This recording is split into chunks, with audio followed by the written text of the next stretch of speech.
Sí, se escucha atrás, ¿no? Se escucha. Buenos días. Mire, la metodología que estamos usando es una metodología que hemos usado con las comunidades de comuneros de las comunas en Venezuela. Nosotros hemos ido a hacer seminarios con comuneros en diferentes regiones de Venezuela, y lo que hacemos es que en la mañana hacemos presentación, después ustedes se reúnen en pequeños grupos. Habría que organizar los grupos en algún momento, pero porque primero vamos a comer, ¿no?, al mediodía, y luego después de la comida entonces se reúnen los pequeños grupos a discutir lo que hemos dicho en la mañana, y como dice Leiria, sería para todo lo que ustedes quieran preguntar o criticar. Va en las dos direcciones, o sea, que esto sea un diálogo y no un monólogo. Y luego, cuando ustedes tengan las conclusiones, un representante de su grupo va a venir a la asamblea. Vamos a hacer una asamblea, venimos nosotros aquí como estamos ahora, y ustedes vienen y exponen lo que cada grupo quiere compartir. Entonces, esa es la metodología que vamos a seguir. Ahora en la mañana vamos a hacer las conferencias, ¿no? Este curso tiene una secuencia, porque como vamos a estar aquí 4 días, vamos a ir así como por partes, y vamos a cada día va a estar relacionado con el día anterior y con el día siguiente. Entonces, el curso tiene como una coherencia de principio a fin, por lo cual, pues, las personas que estén participando van a poder tener una visión completa de lo que estamos diciendo aquí en estos cursos. La dificultad con eso es que cuando personas se ausentan o cuando la persona viene a mitad del curso, pues se pierde una parte y luego llega y quizás no esté un poco perdida, ¿no? Esa es una de las limitaciones de hacer un curso así, porque estamos haciéndolo 4 días y tiene una secuencia, ¿no? Entonces, si alguien llega en 2 días, por ejemplo, y entra aquí, pues a lo mejor van a ver cosas que no va a poder seguir. Pero bueno, vamos a empezar. O sea, lo que vamos a tratar de hacer es este curso así de formación política, y vamos a tratar de compartir con ustedes algunas categorías. Nosotros venimos de una escuela de pensamiento en América Latina y el Caribe que es la perspectiva de descolonización, descolonial. Que es una perspectiva que se nutre de las contribuciones de los pueblos originarios de nuestro continente, de los pueblos afro. Es una perspectiva crítica del pensamiento eurocéntrico,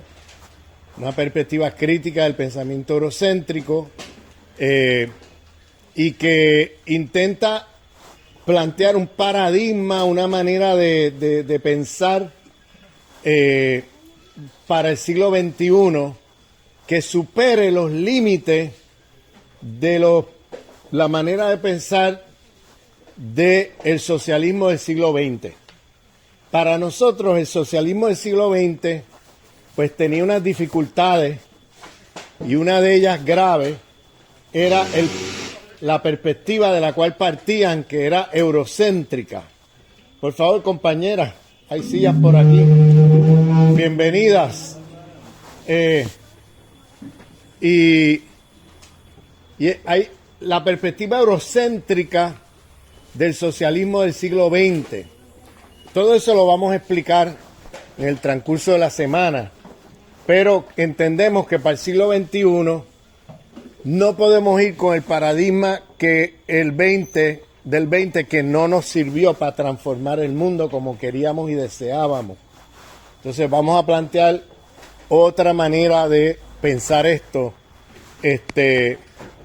la transformación radical de este mundo, de esta civilización de muerte, que ha sido destructiva de la vida humana y vida no humana. Esta civilización que lleva ya más de 500 años. Entonces, voy a empezar para que entendamos esta civilización y lo que está en juego en esta civilización. Es fundamental que empecemos bien atrás en la historia, bien atrás. Yo voy a empezar bien atrás, 2000 no sé cuántos años atrás, porque voy a empezar con Jesucristo. Voy a empezar por ahí. Y se sorprenderán, veo algunas caras de sorpresa que empiece con Jesucristo. Pero van a ver cómo lo importante de esto que voy a decir y cómo cae así. Va a tomar un tiempito que caigamos en tiempo con esto y van a entender por qué estoy empezando por ahí. Porque esta civilización de muerte en que estamos tiene mucho que ver con esa historia de Jesucristo. Ya van a ver. Entonces, el mensaje de Jesús, que ya yo no tengo que quizás repetirlo aquí, porque estoy seguro que todos ustedes en algún momento de su vida, o quizás todavía en su vida, siguen el mensaje de Jesús, que era un mensaje de compromiso político con la liberación de los pobres, ¿no? Que era un mensaje de amor, era un mensaje donde él se rebeló contra los poderes comerciales de la época. ¿Se acuerdan cuando entra al mercado y tira las mesas? Y era un mensaje contra la usura.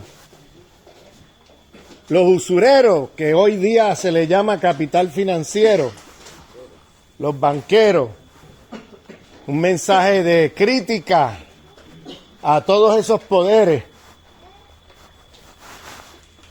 El mensaje de Jesucristo es un mensaje de liberación.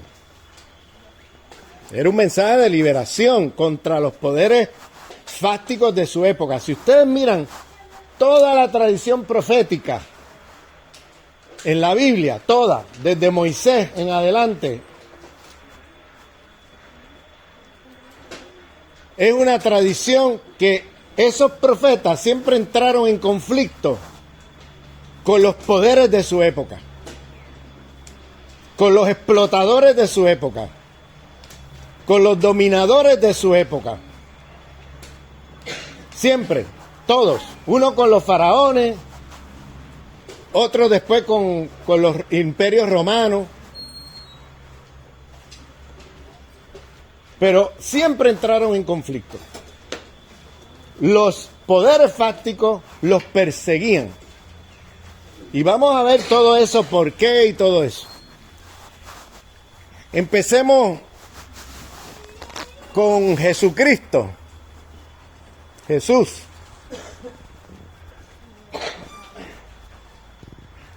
La Biblia que estamos leyendo es una Biblia que ha sido manipulada por esos poderes.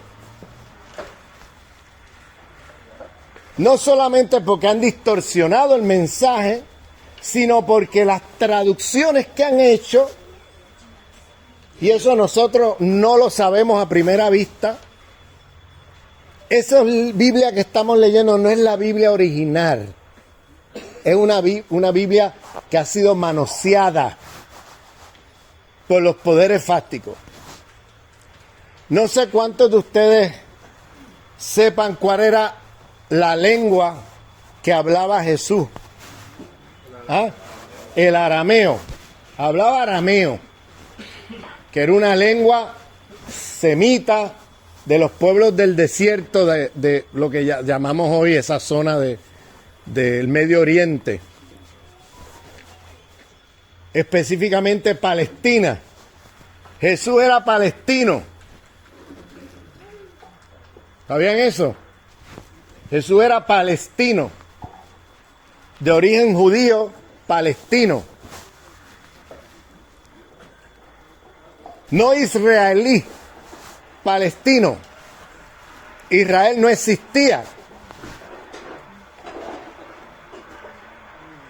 Israel es un invento reciente.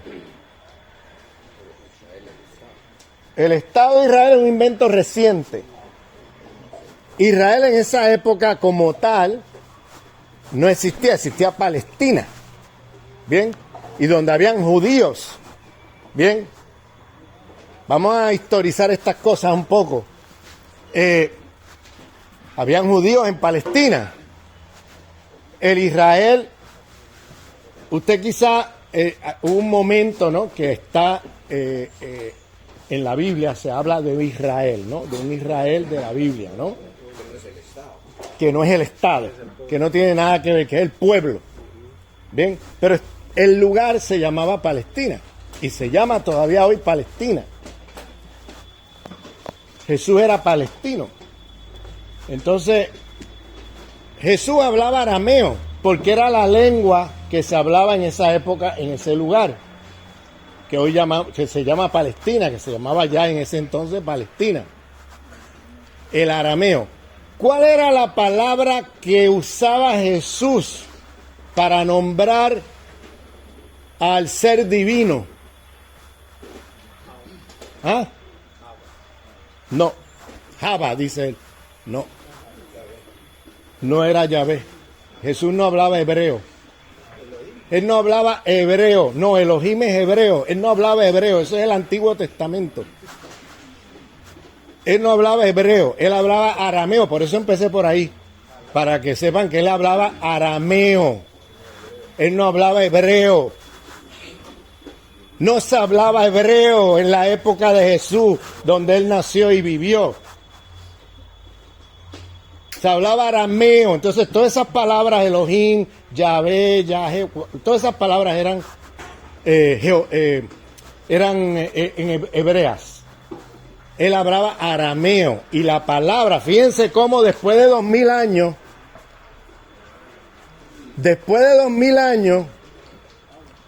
todavía no sabemos la palabra que usaba Jesús para nombrar al ser divino. Pregúntense por qué. ¿Por qué nosotros no sabemos qué decía Jesús? No sabemos cómo él nombraba el ser divino.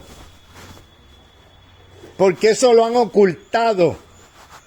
Porque nos han metido un montón de mentiras. Porque han manipulado el mensaje. Porque las traducciones las han distorsionado. ¿Saben qué? La primera Biblia se hizo en arameo. Se tradujo al griego. Y del griego al latín. Y del latín a las lenguas contemporáneas. Estamos perdidos en la traducción. Lo que estamos leyendo no corresponde a la Biblia aramea, que era la Biblia original. Porque al traducir del arameo al griego, se hizo un acto de colonización. Se colonizó la cosmología aramea de los pueblos semitas del desierto.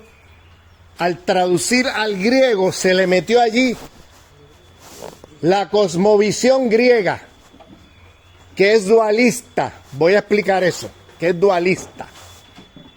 Eso no existía en la Biblia aramea. Se colonizó al traducir, al no respetar la cosmovisión, se colonizó la Biblia aramea con la cosmología griega dualista. Los arameos, como pueblo semita, tienen una visión holística, no dualista, holística. Voy a explicar eso con más detalle. Entonces, la palabra que usaba Jesús para nombrar al ser divino era en arameo, alaja. Alaja.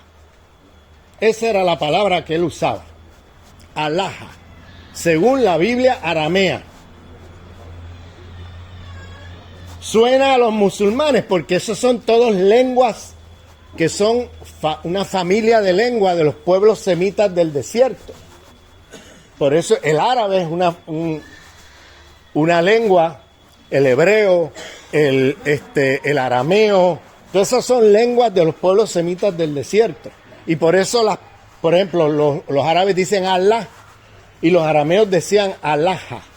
Digo decían porque hoy día muy pocas comunidades hablan arameo, muy pocas en el Medio Oriente.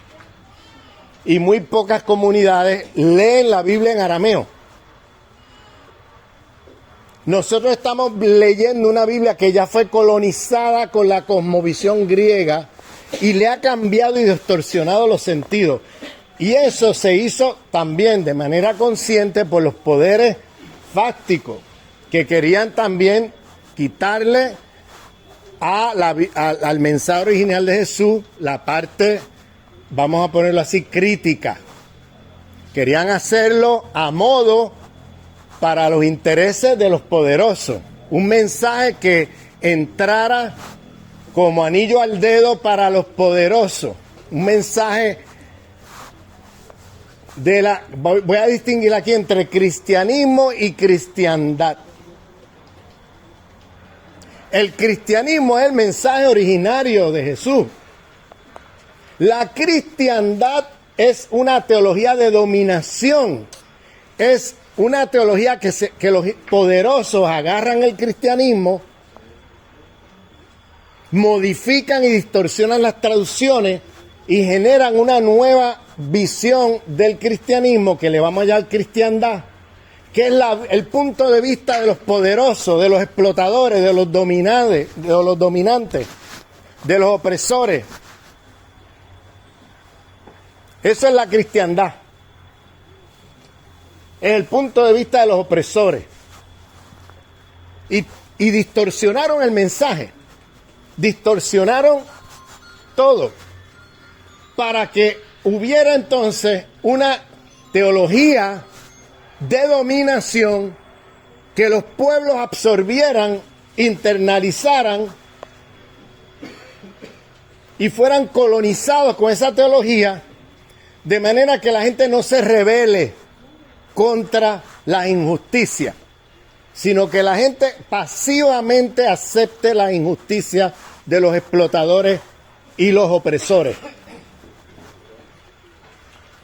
Bien, claro hasta aquí. Bueno, ¿cuál era el término que él usaba? Alaja. Alaja. Alaja. Era como la palabra aramea para hablar del ser divino. Bien, fíjense que no estoy usando la palabra Dios. No estoy usando, obsérvenlo, no voy a usar la palabra Dios. El ser divino. Y voy a explicar por qué. Pero, ¿qué significa alaja? ¿Cómo traducimos alaja? ¿Cómo lo traducimos al castellano? Fíjense que el término que es usado en la Biblia, en esa Biblia que leemos, que ya está distorsionada, perdida en la traducción, colonizada con la cosmovisión dualista griega, la traducción que siempre normalmente usamos es Dios.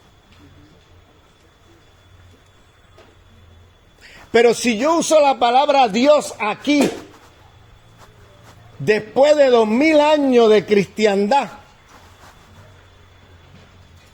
lo que le va a venir a la cabeza a la mayoría de ustedes es un hombre de barba blanca, blanco europeo de mayor edad, que flota en una nube, que tiene un bastón, que si usted se porta mal le da con la cabeza con el bastón, y si se sigue portando mal lo manda al infierno. Eso es lo que le va a venir a usted a la cabeza. Porque ese es el Dios de la cristiandad, de los dominantes, de los poderosos, de los explotadores. Es un Dios que vigila y castiga. Opresor, no es un Dios misericordioso. No es un Dios de amor, es un hombre blanco europeo de mayor edad que flota en una nube y que tiene un bastón en la mano listo a darle por la cabeza. O te portas bien o te doy por la cabeza. Y si te portas mal, sigues portándote mal, no corriges, te mando al infierno. ¿Suena familiar lo que les estoy diciendo? ¿Ah?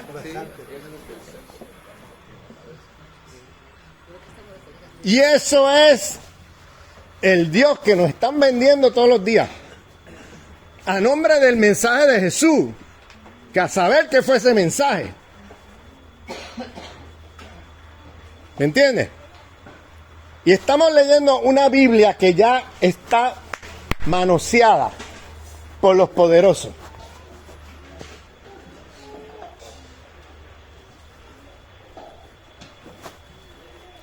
Hay un andaluz de Sevilla, se llama Vicente Aya. Escribió un libro que se llama Descolonizar a Jesucristo. Descolonizar a Jesucristo. Vicente Aya con H, H-A-Y-A.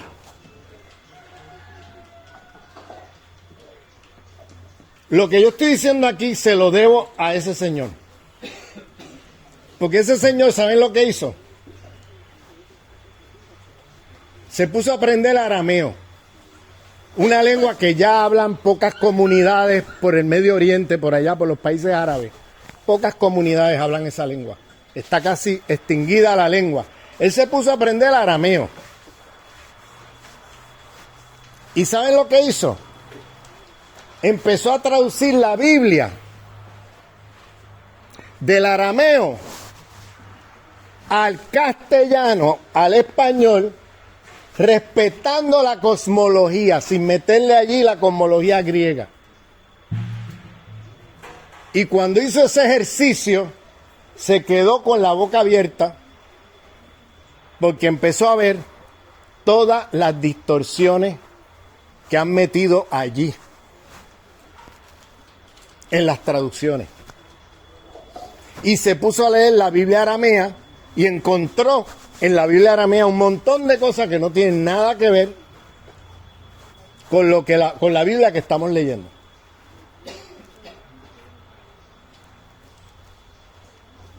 Entonces, si yo le digo a ustedes, después de 2000 años, que Alá es la palabra que usaba Jesús para decir Dios, ya empezamos mal.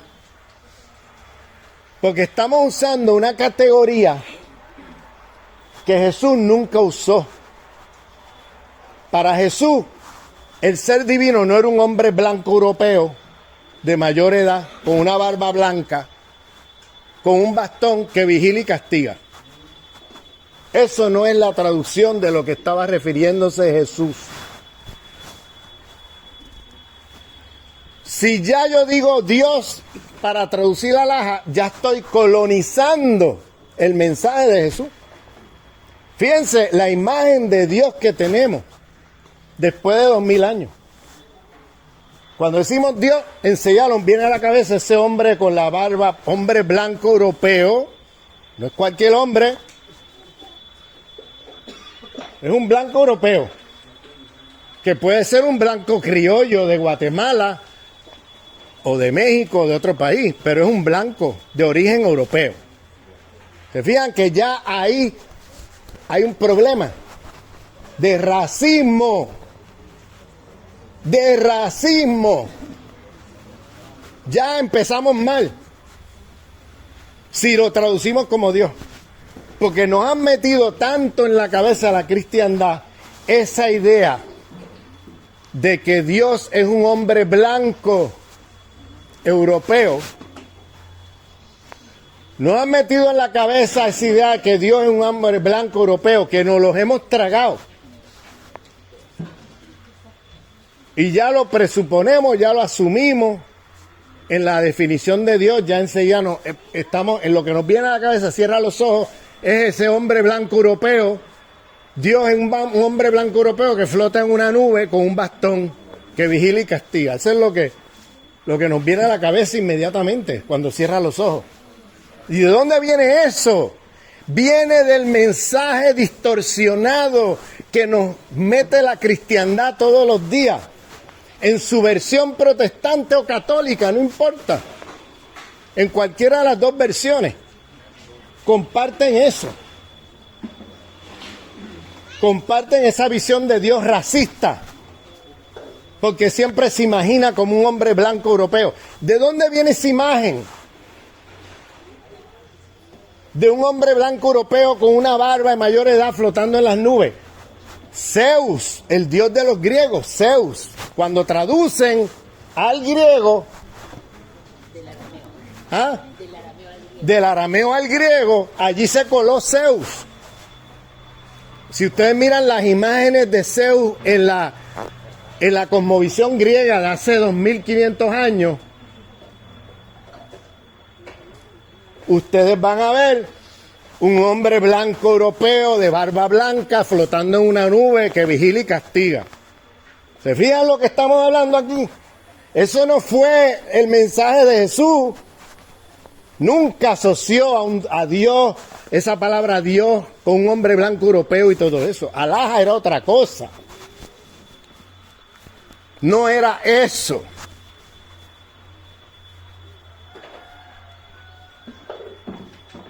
Pero ya nos colaron racismo. ¿Te fijas? Y mira, que ni nos los cuestionamos.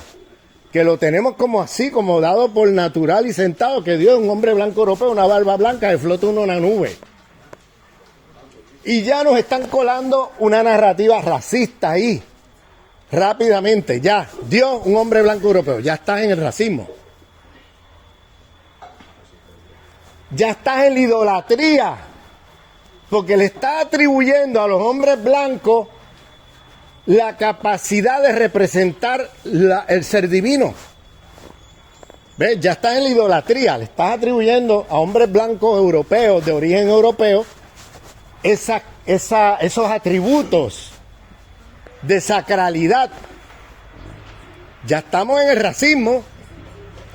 Y si además es un hombre, estamos en el sexismo. Ya estamos en el sexismo. Porque además es un hombre. ¿Dónde quedaron las mujeres ahí? Un hombre poderoso. ¿Ah? Un hombre con todos los poderes. Un hombre blanco europeo con todos los poderes. Ahí tienes la imagen racista y sexista.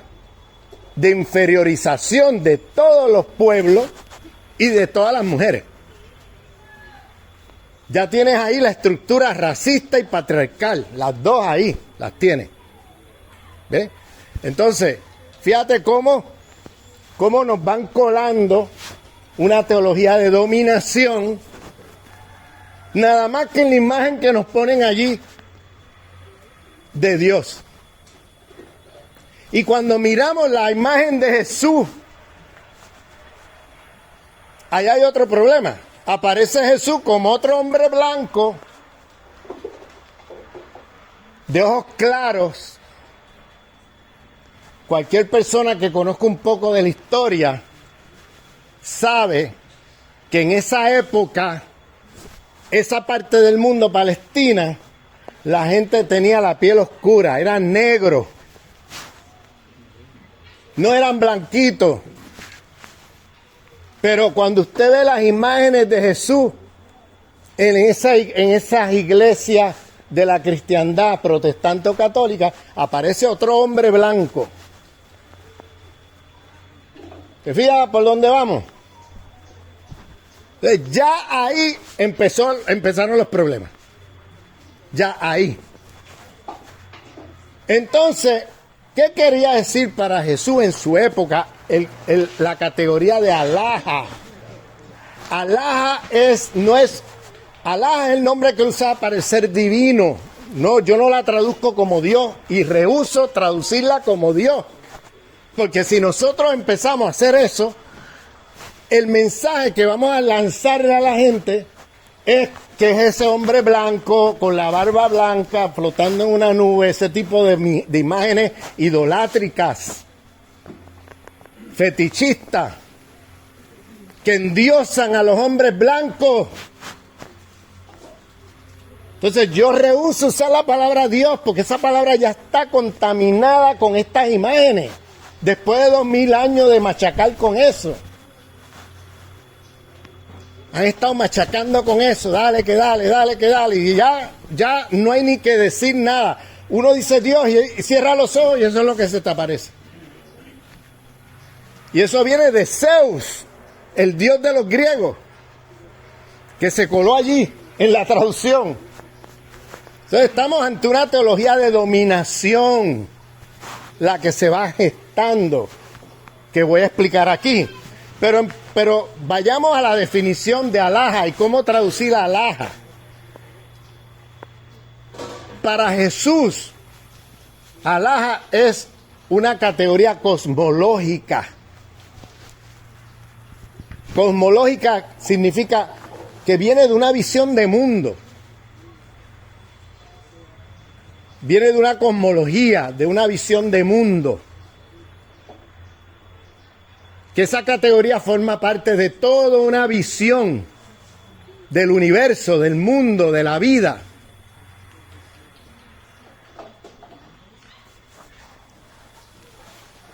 Y yo prefiero usar una frase larga para traducir alhaja. Porque en castellano no hay una palabra que pueda capturarlo. En castellano no tenemos palabras así para capturar el sentido de alhaja. Y por eso prefiero usar una frase. Por eso rehúso usar Dios. Por todo lo que conlleva eso. Todo el lastre que trae eso. Toda la carga que trae eso. Porque ya está contaminada esa palabra con racismo, sexismo, con opresión, con dominadores, explotadores, todas esas cosas. Bueno, entonces mejor hablemos de alhaja. Y alhaja yo la traduzco de la siguiente manera, escuchen bien. Es una fuerza, una energía cósmica, divina, creadora de vida con inteligencia. Repito, una fuerza, una energía divina, creadora de vida y cósmica, ¿no? Cósmica, del cosmos, de todo lo que nos rodea. Creadora de vida con inteligencia.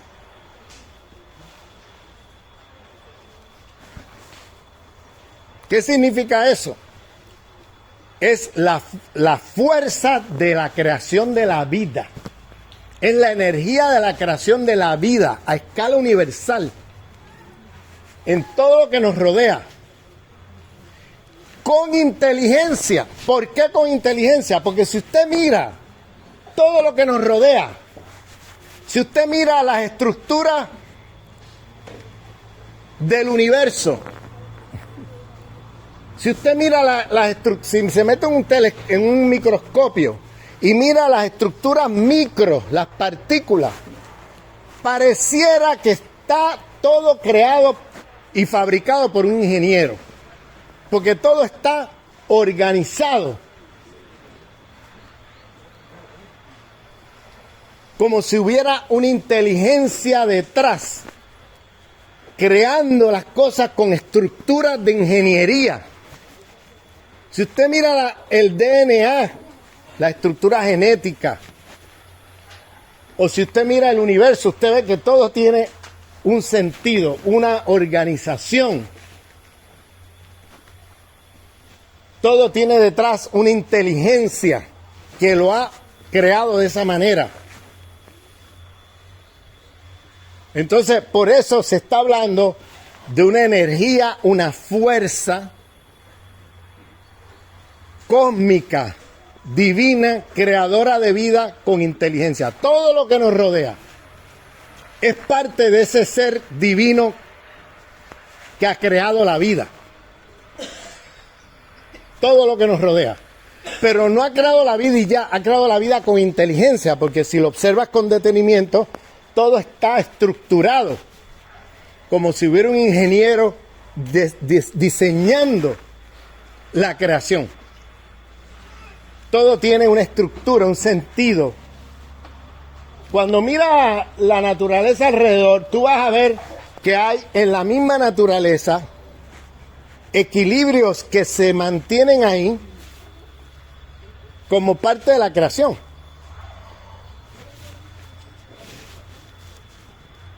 Pero todo eso, todo ese equilibrio hoy día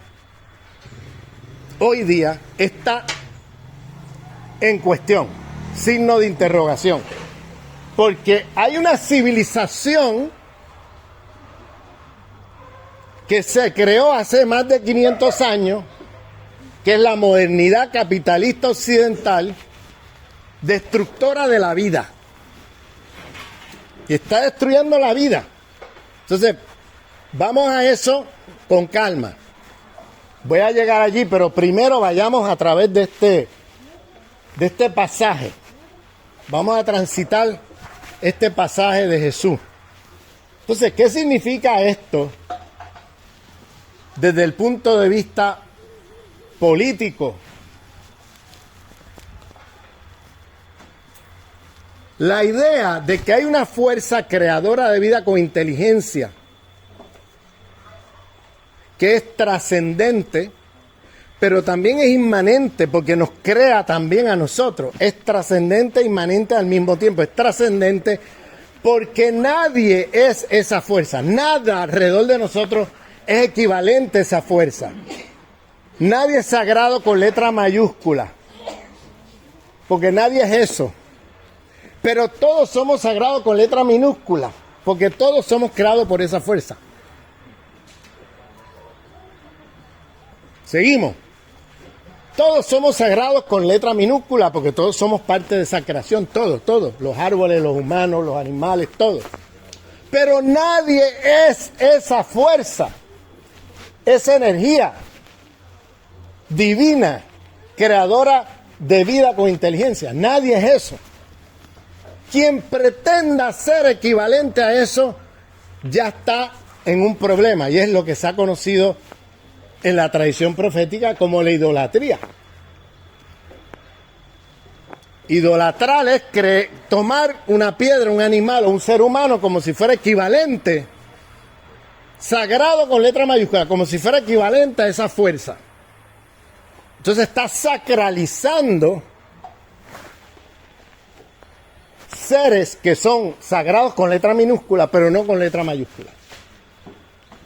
Y el problema es que los poderes fácticos, los poderosos, los faraones, los emperadores, los monarcas, las élites transnacionales capitalistas, todas quieren sacralizarse a los ojos del pueblo. Todas quieren hacerse ver como si fueran sagrados con la letra mayúscula. Como si fueran esa fuerza. ¿Para qué? Para que así los pueblos pasivamente se sometan a su poder como si fuera equivalente a un poder divino, al ser divino, creador de la vida cósmica con inteligencia. Entonces nos hace creer que ellos son seres divinos. Eso lo ves en los faraones, eso lo ves en los emperadores de Roma, eso lo ves en los monarcas, los reyes, eso lo ves en las élites capitalistas, los banqueros, lo ves ahí por todos lados. Intentan sacralizarse a los ojos del pueblo. ¿Cómo? Haciéndose pasar como sagrados con letra mayúscula. Y se acuerdan que hace un rato les dije que todos los profetas entran en conflicto, muchas gracias, con los poderes fácticos. con los poderes de su época. ¿Por qué? Porque todos los profetas están en récord diciendo: usted es faraón, usted no es sagrado, con letra mayúscula. Usted no es representante de Alaha, ni usted es Alaha. Usted es un ser humano como cualquier otro. Usted en todo caso puede ser sagrado como cualquier otro, con letra minúscula. Por tanto, usted no es perfecto. Y si usted no es perfecto, usted puede ser sometido a la crítica. Y si usted comete injusticias porque no es perfecto, usted puede ser sometido a la crítica.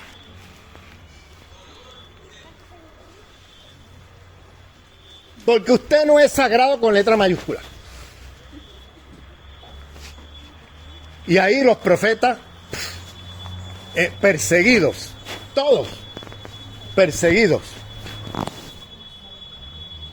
Porque llamaban la atención. El tema de la idolatría, muchas veces trivializado, como que la gente le está rezando una piedra, un árbol. Bueno, eso es parte, pero eso no es lo más importante.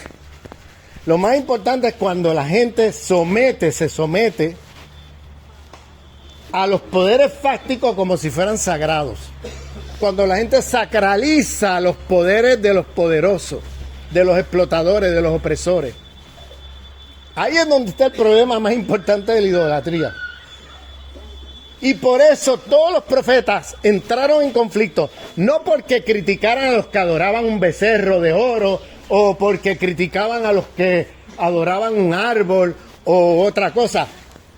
No era por eso que entraban en conflicto, era porque estaban criticando la idolatría de los poderosos que intentaban venderse a los ojos del pueblo como si ellos fueran seres sagrados con letra mayúscula.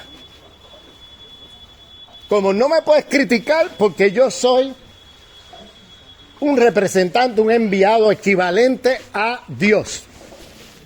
Entonces no me puedes criticar ni te puedes ir en contra mía porque yo soy sagrado. ¿Me fijas? ¿Qué pasa cuando se sacralizan los poderes fácticos? Entonces se justifica lo injustificable. A nombre de ser seres divinos. El faraón es un ser divino. Entonces no se puede criticar lo que haga porque es un ser divino. Los emperadores del Imperio Romano, seres divinos.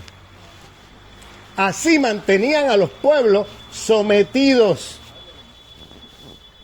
Los mantienen sometidos. Porque así el pueblo, engañado, piensa que esos líderes son sagrados. Son sagrados con letra mayúscula. Como si fueran equivalentes a esa fuerza cósmica, divina, creadora de vida con inteligencia. ¿Ven el problema? Y todos los faraones entraban en conflicto político por eso. Los profetas. Todos los profetas entraban en conflicto político. ¿Por qué? Porque estaban apuntando, desacralizando a los poderes fácticos, desacralizándolos, quitarle el aura de sacralización.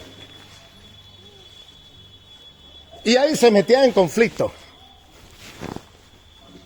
Porque los perseguían. La Biblia está llena de relatos sobre eso. Los poderes fácticos perseguían a los profetas. Por esta razón.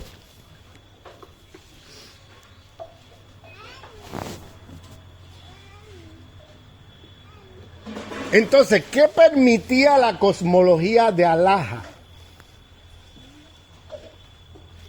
La cosmología de Alaha permitía una crítica radical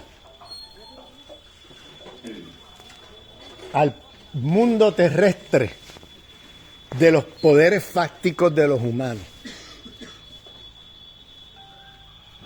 La cosmología de Alaha, fíjense que pareciera una cosa neutral políticamente, ¿no? Una fuerza creadora, divina, creadora de vida con inteligencia. Alá. No, bueno, sí, está bien, pero ¿qué consecuencias políticas tenía eso? Que nadie en el planeta Tierra podía reclamarse como si fuera esa fuerza. Porque eso ya cae en el problema de la idolatría. Ya estás confundiendo esa fuerza con un poder fáctico terrestre. Y si haces eso, terminas sacralizando como si fuera equivalente a Alá, a un ser humano que es tan imperfecto como cualquier otro.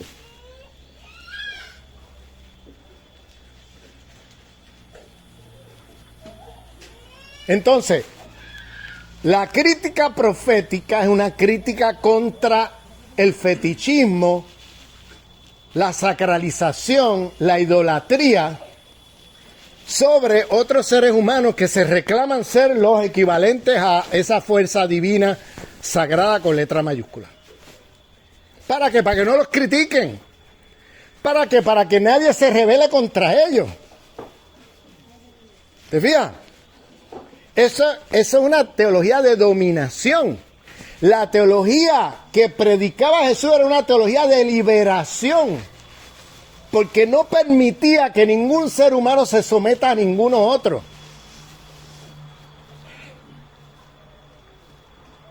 Mantenía la visión de que, mira, no te dejes engañar por estos poderes que se reclaman como sagrados, porque esa gente son tan humanos como cualquier otro. Y no son perfectos. Y por tanto pueden ser sometidos a la crítica. Y hay que desacralizarlos. Hay que sacarle la máscara de sagrado. Para mostrar a los ojos del pueblo las injusticias que están haciendo. ¿Te fijas? Ese era el mensaje de Jesús. Ese era el mensaje de Jesús. Y por eso entró en conflicto con el Imperio Romano. Porque estaba desacralizando a los poderes fácticos de su época. Quitándole la máscara de sagrado. Con esa cosmovisión, que es una cosmovisión holística. Holística quiere decir el entendimiento que todos los seres creados estamos dentro de un solo cosmos, que coexistimos con todos los seres humanos y seres no humanos y todo lo que está alrededor y nos rodea. Coexistimos como parte de esa creación y coexistimos en un solo cosmos, no en tres cosmos. No hay una división, estamos todos al interior del mismo cosmos. Si yo destruyo los seres vivos que me rodean, me destruyo a mí. Porque estamos todos al interior de la misma ecología de vida. Es una visión holística en el sentido de que todos estamos dentro de un solo mundo, un solo universo. No estamos en tres universos separados. La vida que nos rodea, los animales, las plantas, los árboles, todo eso no es otro universo separado a nosotros. Eso está dentro del mismo universo de nosotros. Y en el momento que nosotros empecemos a destruir todo eso, tenemos los días contados. Y eso es parte de lo que ha pasado con esta civilización de muerte, que es la modernidad capitalista occidental, que lleva 500 años destruyendo la vida. Vamos a ir a eso en el transcurso del curso aquí.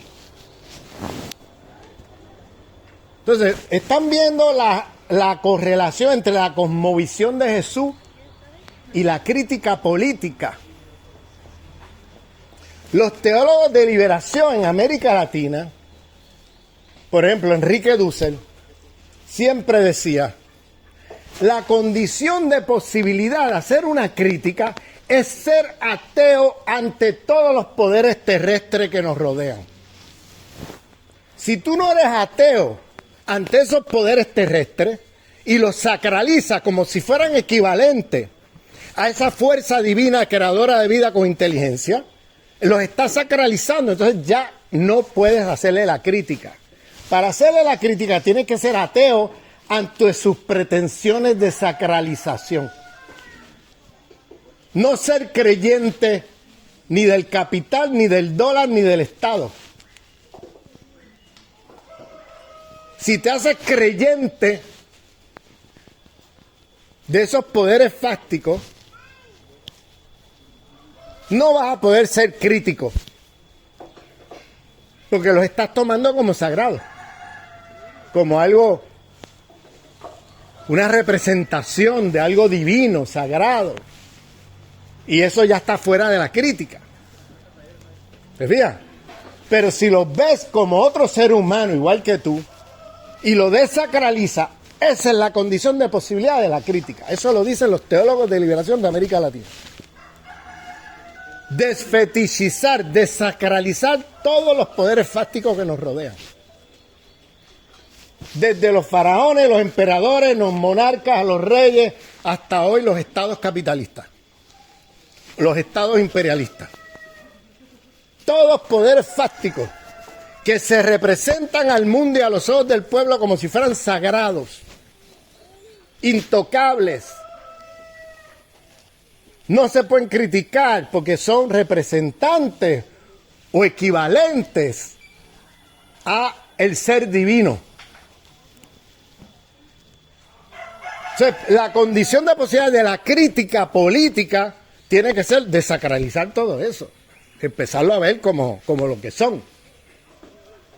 Estructuras creadas por seres humanos que se dicen ser dioses en la tierra y son como cualquier otro ser humano para poder justificarse como seres sagrados a los ojos del pueblo que dominan y explotan, para que ese pueblo se mantenga pasivo ante esas injusticias, porque se han creído que esos son figuras sagradas. ¿Te fijas? ¿Nos estamos entendiendo? ¿Qué pasó? 4 siglos después de Cristo, de Jesucristo, 4 siglos después, el movimiento que había iniciado Jesús, que se llamaban cristianos unitarios. Cristianos unitarios. ¿Por qué unitarios? Porque tenían esa visión holística que he estado explicando, no eran dualistas. Es la idea de que todos estamos dentro de un mismo universo. No hay 2 universos ni 3, estamos todos al interior de uno, con una multiplicidad de vidas, de formas de vida. Es la idea de la diversidad dentro de la unicidad. Por eso estos términos como monoteísmo, politeísmo, son muy problemáticos. Son términos occidentales europeos que nos han metido para distorsionar todas estas cosas. En realidad, el mensaje de Jesús era un mensaje que concebía el uno como múltiple y heterogéneo. Es decir, la heterogeneidad en la unicidad. El entendimiento que dentro de ese solo cosmos coexisten múltiples y heterogéneas formas de vida. La diversidad en la unicidad, la unidad con heterogeneidad.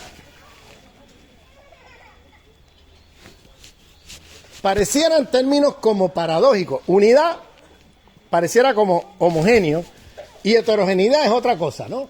Pero no, es una idea que es la unidad que tiene dentro de sí la multiplicidad, la heterogeneidad. Es una idea que es la idea que tienen todos los pueblos del sur global, independientemente de las diferencias en sus creencias, en sus cosmovisiones, todos comparten una idea. Y es la idea de que existe un solo cosmos dentro de la cual existe una heterogeneidad de formas de ser y estar. Que existe la multiplicidad, la heterogeneidad dentro de la unidad. No la unidad con homogeneidad.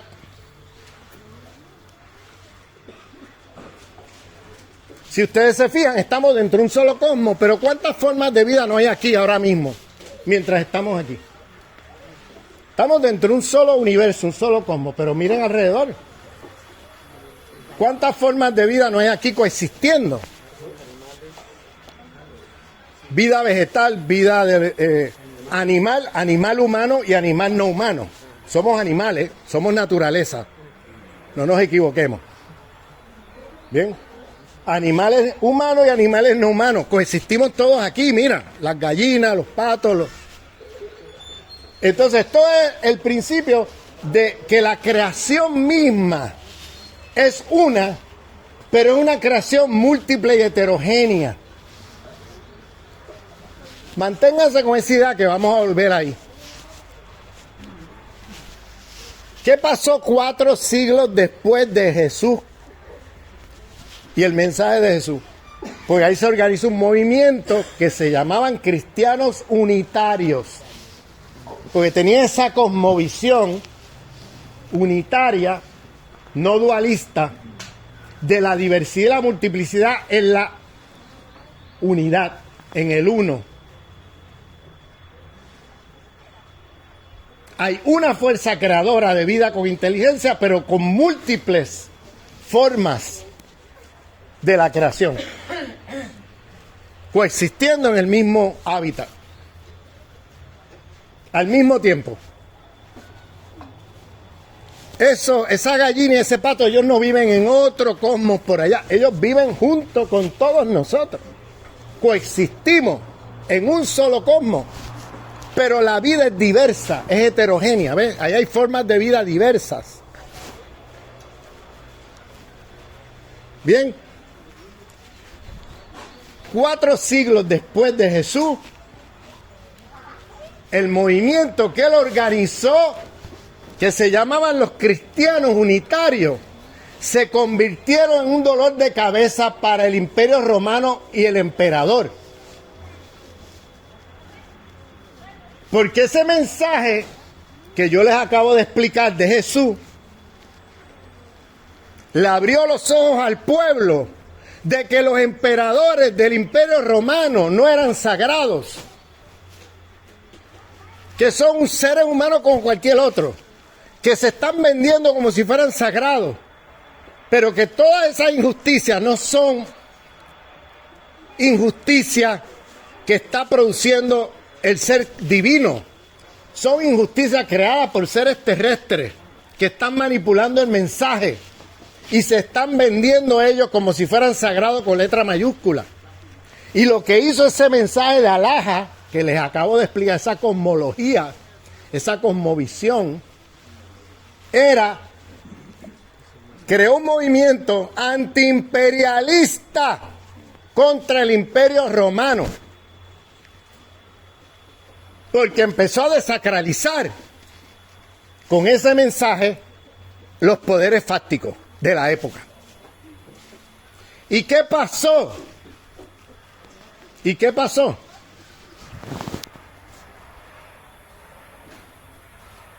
Los emperadores se estaban enfrentando a un movimiento antiimperialista que iban a derrocarlo. Constantino, en el siglo IV, 4 siglos después de Cristo.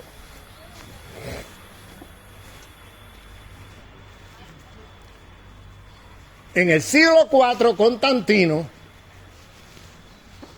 dice, si no puedes contra ellos, únete a ellos.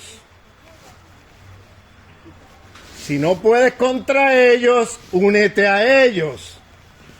Porque el movimiento antiimperialista de los cristianos unitarios era tan fuerte que tenían miedo que derrocaran al Imperio Romano. ¿Y qué hace Constantino? Transforma la identidad del imperio y se hace cristiano. 4 siglos en el Congreso de Nicea, Concilio de Nicea. En el 325, creo, 24. Por ahí. 415. cristianismo como religión válido. Sí. Y Constantino en 415 se bautiza. 415. 4 siglos después aparece ahí Constantino. La fecha yo me confundo, no me acuerdo si es 322 o 400, pero este suceso pasó. El emperador Constantino decide entonces, si no puedes contra ellos, únete a ellos. Y se hace que el imperio sea cristiano y se bautiza. Y le dice a los cristianos unitarios, no me ataquen, que yo soy cristiano como ustedes. Y es una estrategia de resacralización del imperio. Como perdieron sacralidad con el mensaje radical de Jesús, con la cosmovisión de Alhaja que les he explicado, perdieron sacralidad a los ojos del pueblo. Y entonces, ¿qué hace Constantino y el séquito del emperador del Imperio Romano? Pues vamos a hacernos cristianos para resacralizarnos a los ojos del pueblo. Pero no podían hacerse cristianos con la cosmovisión de Alhaja, porque entonces no podían sacralizarse. ¿Vamos entendiéndonos?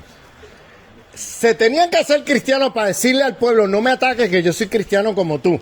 Pero no podían dejar intacto la cosmovisión de Alhaja. Esa cosmovisión de la diversidad en la unicidad, donde ese uno, creador de la vida, no es nadie aquí, ningún ser alrededor, sino que está más allá, pero al mismo tiempo está en todos nosotros, porque todos somos parte de esa creación, pero nosotros somos sagrados con letra minúscula, solamente esa fuerza es sagrada con letra mayúscula. Esa fuerza, esa idea de la cual todos los profetas entraron en conflicto, de desacralizar a todos los poderes terrestres que intentaban sacralizarse idolátricamente, ¿no? Hacerse ver como si ellos fueran los seres divinos.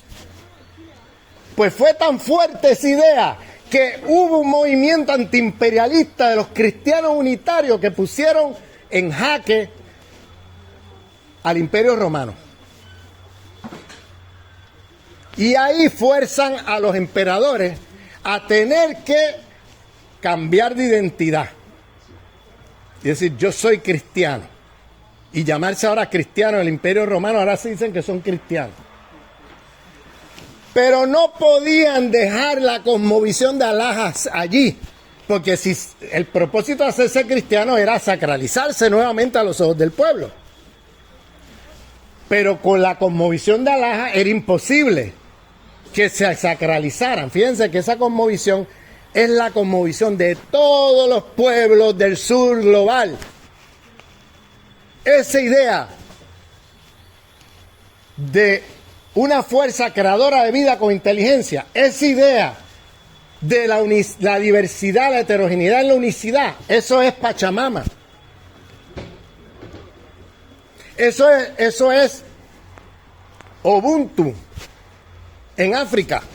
Es la misma idea. Eso es el Tauhid en el Islam. Eso es Alhaja en el cristianismo de Jesucristo. Esa idea está ahí en todos los pueblos. Hay diferencias en los rituales, en las cosmovisiones, ese tipo de cosas. Pero esta idea central de todas las cosmovisiones de los pueblos está ahí en todas. Las puedes ver en todas. No es excepcionalmente de Jesucristo, es que la puedes ver en el concepto de Pachamama. Lo puedes ver en el concepto de Ubuntu en África. Lo puedes ver en el concepto del Tauhid en el Islam. O sea, estos son conceptos cosmológicos. Esta idea de Alhaja que les acabo de explicar está en todas las tradiciones. Excepto la cristiandad, como voy a explicar. Entonces, ¿qué hace Constantino? No solamente se hace cristiano, sino que tiene que destruir la visión cosmológica de Alhaja, la visión holística, cosmológica, profética, la tiene que destruir, porque si no, no se puede sacralizar, porque si no, él es un ser humano como cualquier otro, que se equivoca y puede ser sometido a la crítica. ¿Lo ves? Entonces no podían hacerse cristianos y dejar intacta la cosmovisión de Jesús, de Alhaja, porque entonces no se iba a poder sacralizar, aún haciéndose cristiano. Porque los cristianos unitarios siempre, te hiciste cristiano, muy bien, bienvenido, pero tú eres sagrado como yo, con letra minúscula. No me vendas el cuento, no vengan aquí con cuentos, ¿te fijas? Entonces tenía que destruir esa cosmovisión. ¿Y qué se inventaron? ¿Qué se inventaron? El Concilio de Nicea, el cristianismo trinitario. Eso fue un invento del siglo IV. Eso no fue el mensaje de Jesús, eso no está en la Biblia aramea. La Biblia aramea es muy interesante, porque vemos muchas cosas allí que cuando comparamos con estas traducciones que estamos leyendo, no tiene nada que ver, ¿sabes? Son unas distorsiones increíbles lo que estamos leyendo como Biblia. No tiene nada que ver. El cristianismo trinitario se lo inventa Constantino. No estuvo allí en el mensaje de Jesús. Jesús nunca dijo en la Biblia aramea, yo soy el Hijo de Dios. Nunca dijo eso. Dijo, todos somos hijos, todos, toda la creación, hijos de ese ser divino, de Alhaja. Nunca usó la palabra Dios. Esa palabra es una palabra que vino después. Y tampoco dijo que él era el hijo de ese ser divino. Él dijo, todos somos hijos del ser divino. Yo, tú, la naturaleza alrededor, todo. Era una visión holística. Pero luego en la traducción se distorsionó y se puso como si él dijera que él es el único hijo de Dios. Eso es lo que leemos. Pero eso no es lo que está en la Biblia originaria. En la lengua originaria no está eso. Él decía, todos somos hijos de la misma fuerza creadora de vida con inteligencia. Nunca dijo que él era el único hijo de Dios. Nunca dijo eso.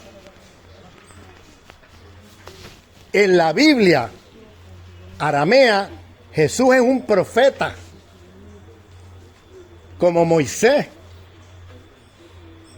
como Abraham, como todos los profetas. Y Jesús es uno de los profetas en la Biblia aramea. Jesús no es hijo de Dios, es profeta, como todos los otros profetas. Y él nunca dijo que era hijo de Dios. Eso es una distorsión en la traducción.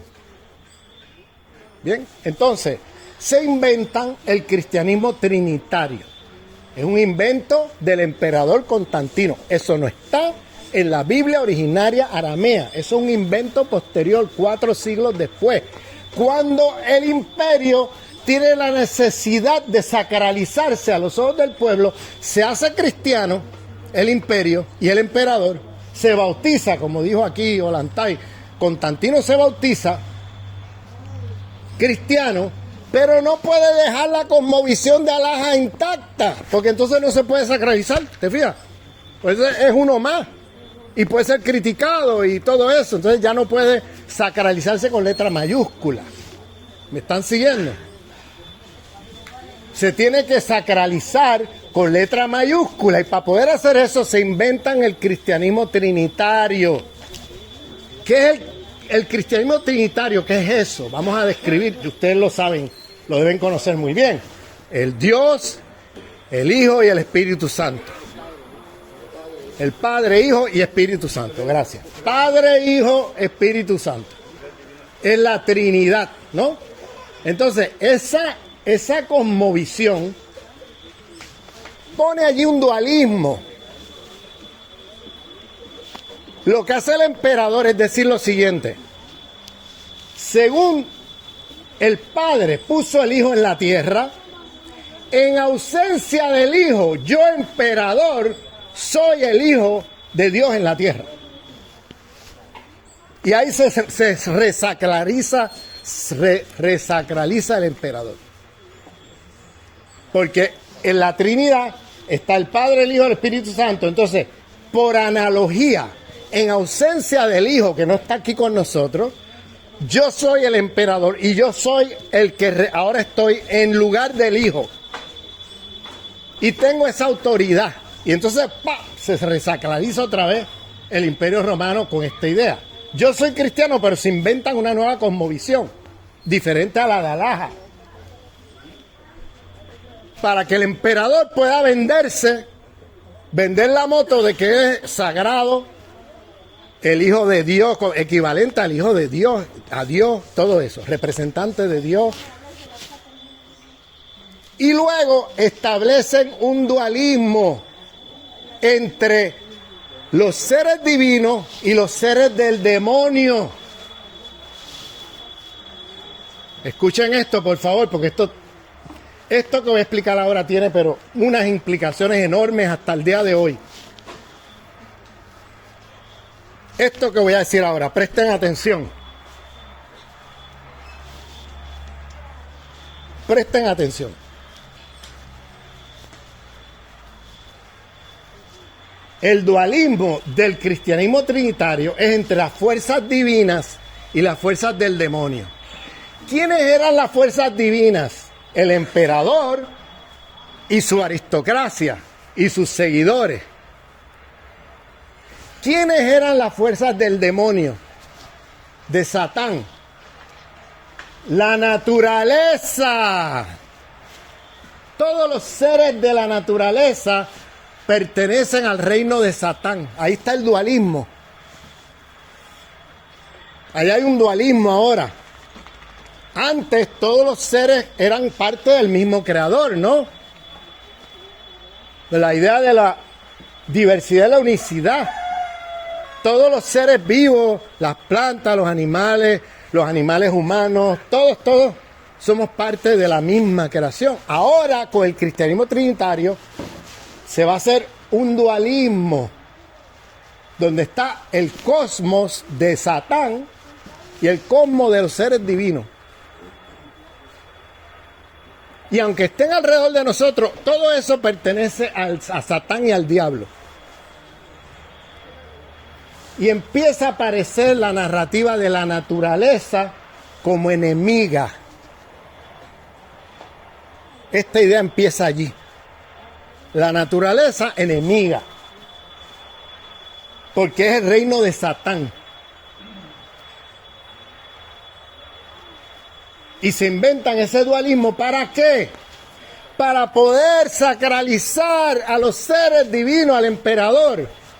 Ya no solamente porque es en ausencia del Hijo, el emperador reemplaza al Hijo por analogía en la Trinidad, sino también porque Él es el ser divino que te va a proteger del diablo, de Satán.